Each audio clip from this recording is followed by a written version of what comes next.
আজকের ভিডিওতে রায়াবাটি প্রশ্নবিদ্যা 2025 সালে ষষ্ঠ শ্রেণীর ভূগোল বিষয়ে দ্বিতীয় পরীক্ষায় মূল্যায়নের যে 4 নম্বর প্রশ্নপত্রটি রয়েছে অর্থাৎ নির্মল হৃদয় আশ্রম সিসি হাই স্কুল বয়েজ এই বিদ্যালয়ের সমস্ত প্রশ্নের উত্তরগুলি করব। তার আগে তোমরা কেউ যদি আমার চ্যানেলে নতুন হয়ে থাকো তাহলে চ্যানেলটি অবশ্যই সাবস্ক্রাইব করে নেবে। প্রথমে এক আছে এক কথায় উত্তর দাও। একে আছে কত বছর আগে জলেই পৃথিবীর প্রথম প্রাণীর আবির্ভাব হয়েছিল? এটা 350 কোটি বছর আগে। এরপর আছে দুয়ে ইউরেশিয়া কাকে বলে? ইউরোপ ও এশিয়া মহাদেশকে একত্রে ইউরেশিয়া বলে। এরপর 3 আছে দক্ষিণ আমেরিকার শুষ্কতম শীতল মরুভূমির নাম কি? এটা হবে প্যাটাগোনিয়া। এরপরে 4 আছে ওসিয়ানিয়ার প্রধান পর্বত শ্রেণীর নাম কি? এটা হবে গ্রেট ডিভাইডিং রেঞ্জ। এরপরে 5 আছে আন্টার্কটিকা সর্বোচ্চ শৃঙ্গের নাম কি? এটা হবে ভিনসন ম্যাসিভ। এরপর 6 আছে রাশিয়ার গবেষণা কেন্দ্রের নাম কি? এটা হবে ভস্টক। এরপর 7 আছে আন্টার্কটিকায় অবস্থিত ভারতের প্রথম গবেষণা কেন্দ্রের নাম কি? এটা হবে দক্ষিণ গঙ্গোত্রী।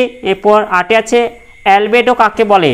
এর উত্তরটি হলো পৃথিবীতে আগত সৌরবিকিরণকে 100% ধরলে তার মধ্যে 65% পৃথিবী ও বায়ুমণ্ডলকে উত্তপ্ত করতে সমর্থ হয় এবং অবশিষ্ট 35% মহাশূন্যে ফিরে যায়। একে অ্যালবেডো বলে।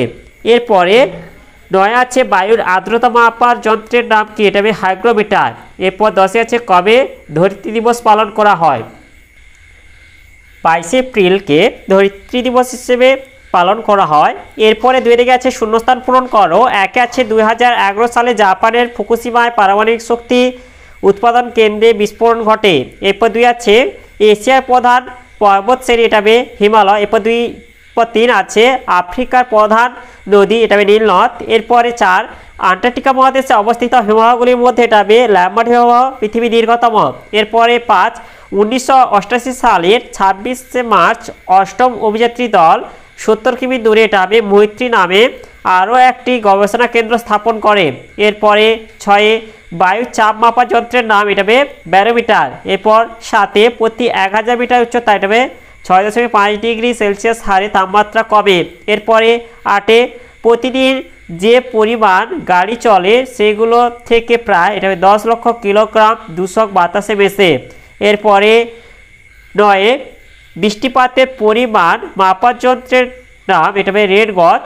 এরপরে 10 দক্ষিণ আমেরিকার প্রধান পর্বত শ্রেণী, এটা হবে আন্দিজ। এরপরে 3 গেছে নিচের প্রশ্নগুলি সংক্ষিপ্ত উত্তর দাও। 1 আছে পৃথিবীকে নীল গ্রহ বলা হয় কেন? এর উত্তরটি হলো পৃথিবীর 4 ভাগে 3 ভাগই জল, তাই মহাকাশ থেকে পৃথিবীকে ঝলমলে নীল গোলকের মতো দেখায়, এজন্য পৃথিবীকে নীল গ্রহ বলা হয়। এরপরে 2 আছে জলচক্র কাকে বলে?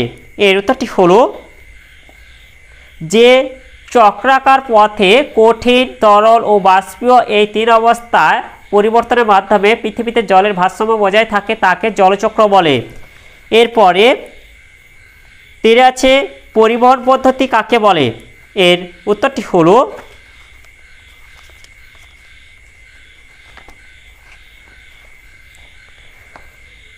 ভূপৃষ্ঠে বিকিরিত তাপের প্রথমে ভূপৃষ্ঠের সংলগ্ন বায়ুস্তরকে উত্তপ্ত হয়ে এরপরে এই উত্তপ্ত বায়ুস্তরের ঠিক উপরের লাগোয়া অপেক্ষিত শীতল বায়ুস্তরে তাপ ছড়িয়ে পড়ে বায়ুমণ্ডলে উত্তপ্ত হওয়ার এই পদ্ধতিকে পরিবহন পদ্ধতি বলে।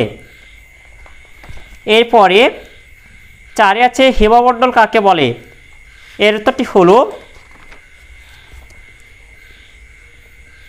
পৃথিবীর উভয় গোলার্ধে 66.5 ডিগ্রি উত্তর ও দক্ষিণ অক্ষাংশ থেকে 90 ডিগ্রি উত্তর ও দক্ষিণ অক্ষাংশের মধ্যে অবস্থিত অংশকে হিমমণ্ডল বলে। এরপরে 5 আছে গ্রিন হাউস গ্যাস কাকে বলে? এর উত্তরটি হলো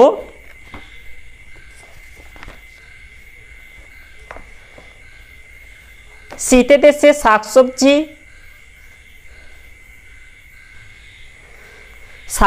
চাষ করার জন্য কাঁচের ঘর তৈরি করা হয়। এই ঘরে ক্ষুদ্র তরঙ্গ রূপে আসা সূর্যের আলো সহজে প্রবেশ করে, কিন্তু বৃহৎ তরঙ্গ রূপে বার হওয়ার সময় কাঁচের দেওয়ালে বাধা দেয়, ফলে কাঁচের ঘরের ভিতরে শাকসবজি প্রয়োজন মতো আলো ও তাপ পেয়ে থাকে।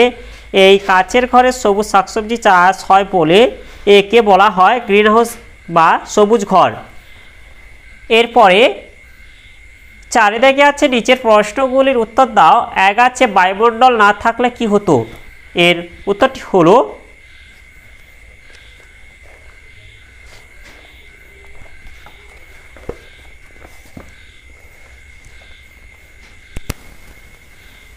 এক হচ্ছে প্রাণের সঞ্চার। পৃথিবীর বায়ুমণ্ডলে অক্সিজেন আছে বলে পৃথিবীতে প্রাণের সঞ্চার সম্ভব হয়েছে। এরপরে 2 অনুকূল তাপমাত্রা। বায়ুমণ্ডল আছে বলে দিনের বেলা সূর্যতাপে পৃথিবী খুব উত্তপ্ত হয়ে ওঠে না এবং রাতে খুব শীতল হয়ে পড়ে না, ফলে জীবন ধারণের অনুকূল তাপমাত্রা বজায় থাকে। এরপর হচ্ছে খাদ্যের যোগান। বায়ুমণ্ডলের জন্য জলীয় বাষ্প, মেঘ, বৃষ্টিপাত এগুলি সম্ভব। আর বৃষ্টির জলের দ্বারা কৃষিকাজ হয়। উদ্ভিদেরা খাদ্য তৈরি করে, সেই খাদ্য খেয়ে সমস্ত প্রাণীকুল জীবন ধারণ করে। এরপরে আছে জলের ভারসাম্য রক্ষা।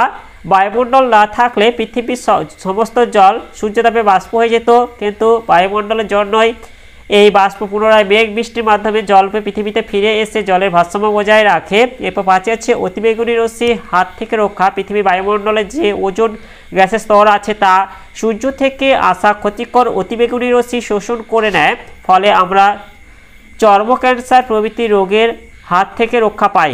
এরপর আছে উল্কার হাত থেকে রক্ষা। পৃথিবীর দিকে ধেয়ে আসা উল্কা বায়ুমণ্ডলের সংস্পর্শে জ্বলে ছাই হয়ে যায়, তাই পৃথিবীর কোনো ক্ষতি হয় না। এরপরে 2 আছে আবহাওয়া ও জলবায়ুর পার্থক্য লেখো। এর উত্তরটি হলো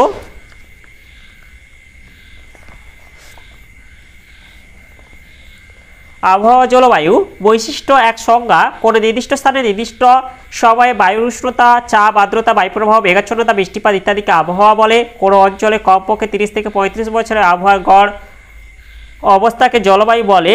2 স্থান আবহাওয়া স্বল্প পরিসর স্থানে বায়ুমণ্ডলীয় অবস্থা, জলবায়ু বিশাল অঞ্চলে আবহাওয়ার গড় অবস্থা। এরপর 3 আছে সময় আবহাওয়া বায়ুমণ্ডলের সাময়িক অবস্থা, জলবায়ু বায়ুমণ্ডলের দীর্ঘকালীন অবস্থা। এরপর আছে পরিবর্তন। আবহাওয়া প্রতিদিন বা প্রতি ঘন্টায় বদলাতে পারে, জলবায়ু সহজে পরিবর্তন হয় না। এরপর আছে প্রভাব। মানুষের দৈনন্দিন কাজে আবহাওয়ার প্রভাব গুরুত্বপূর্ণ। কোনো অঞ্চলে স্বাভাবিক উদ্ভিদ ও প্রাণী জগতের উপর জলবায়ুর প্রভাব অপরিসীম। এরপরে 13 আছে অ্যাসিড বৃষ্টি সম্পর্কে সংক্ষিপ্ত আলোচনা করো। এর উত্তরটি হলো সংজ্ঞা।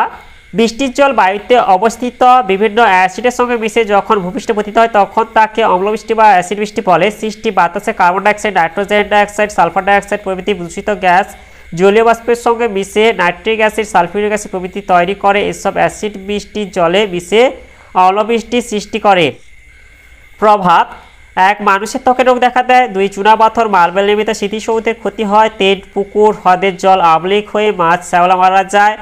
4 মাটির উর্বরতা হ্রাস পায়। 5 গাছের অঙ্কুরোদ্গম ব্যাহত হয়। এরপরে 4 আছে ওজোন স্তর সম্পর্কে ধারণা দাও। এর উত্তরটি হলো ওজোন স্তর। ওজোন হলো হালকা নীল রঙের আষ্টে গন্ধযুক্ত গ্যাস। বায়ুমণ্ডলের দ্বিতীয় স্তর স্ট্র্যাটোস্ফিয়ারে 20 থেকে 25 কিমির মধ্যে এই গ্যাসের ঘনত্ব সবচেয়ে বেশি। এই অংশকে ওজোন স্তর বলে। গুরুত্ব: সূর্য থেকে আসা ক্ষতিকারক অতিবেগুনি রশ্মি শোষণ করে ওজোন স্তর পৃথিবীর জীবকুলকে বিভিন্ন মারণ রোগের হাত থেকে রক্ষা করেছে। এরপরে 5 আছে টিকা লেখো। 1 হচ্ছে আন্টার্কটিকার ভবিষ্যৎ। 2 আছে বায়ু দূষণের নিয়ন্ত্রক সমূহ। এর উত্তরগুলি হলো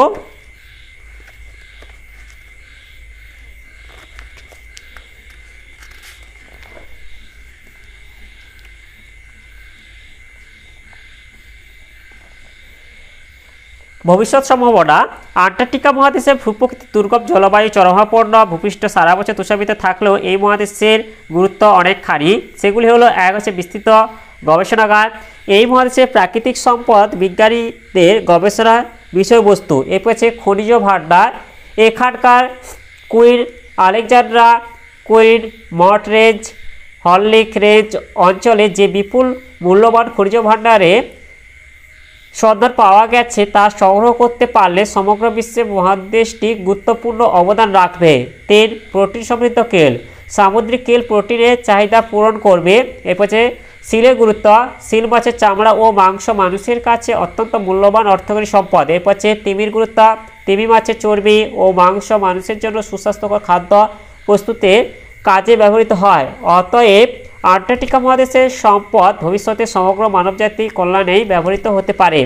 এরপর অন্যান্য: সমগ্র মানবজাতির কল্যাণে এই মহাদেশে কার্যকরী ভূমিকা গ্রহণ করতে পারে কিনা তা নিয়ে সদর্থক চেষ্টা চলছে। এরপর যে ভবিষ্যৎ সংখ্যা, দক্ষিণ মেরুতে চিরতুষারে ঢাকা এই মহাদেশের আবহাওয়া ও প্রাকৃতিক পরিবেশে সারা পৃথিবীর জলবায়ু ভারসাম্য রক্ষা করে, তাই এই মহাদেশের ভবিষ্যৎ আসলে সারা পৃথিবীর ভবিষ্যৎ। কিন্তু যে আশঙ্কাগুলো করা হয়, এক বিশ্ব উষ্ণায়ন, ওজোনস্তর ধ্বংস, বায়ু দূষণ ইত্যাদি কারণে আন্টার্কটিকায় বিশুদ্ধ প্রাকৃতিক পরিবেশ, মেঘমুক্ত স্বচ্ছ আকাশ, নির্মল বাতাস সবকিছুই এখন চরম সংকটে। 2, ক্ষেত্রমান হ্রাস, প্রতিদিন একটু একটু করে গলে যাচ্ছে বরফ, কমে যাচ্ছে মহাদেশের আয়তন। এরপর 3, প্রাণীদের অস্তিত্ব সংকট, ধীরে ধীরে উষ্ণতা বৃদ্ধির কারণে krill, পেঙ্গুইন, সিল প্রভৃতি প্রাণীদের সংখ্যা কমছে, নষ্ট হয়ে যাচ্ছে আন্টার্কটিকার প্রাকৃতিক ভারসাম্য। এরপরে যেটা আছে বায়ু দূষণের নিয়ন্ত্রক সমূহ,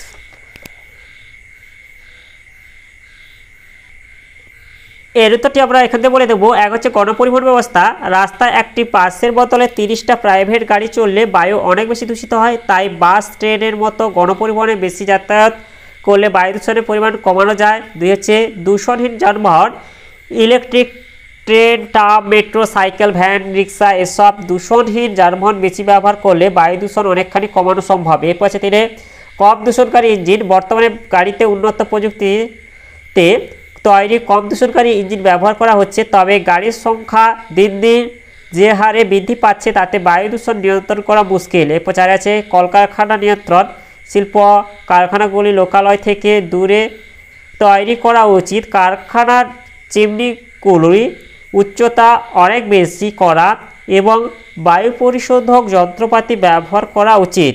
এরপর আছে বনসৃজন, রাস্তার দুপাশে পতিত জমিতে বেশি করে গাছ লাগানো উচিত, ছোট চারা গাছের বদলে প্রয়োজন মতো বড় গাছ কাটা উচিত। এরপর হচ্ছে 6, অপ্রচলিত শক্তির ব্যবহার, কয়লা, পেট্রোল প্রভৃতি প্রচলিত শক্তির ব্যবহার কমিয়ে সৌরশক্তি, বায়ুশক্তি, জোয়ারভাটা শক্তি প্রভৃতি অপ্রচলিত শক্তির ব্যবহার বাড়ালে বায়ু দূষণ কম হবে। এছাড়া বায়ু দূষণের কুপ্রভাব সম্পর্কে মানুষকে সচেতন ও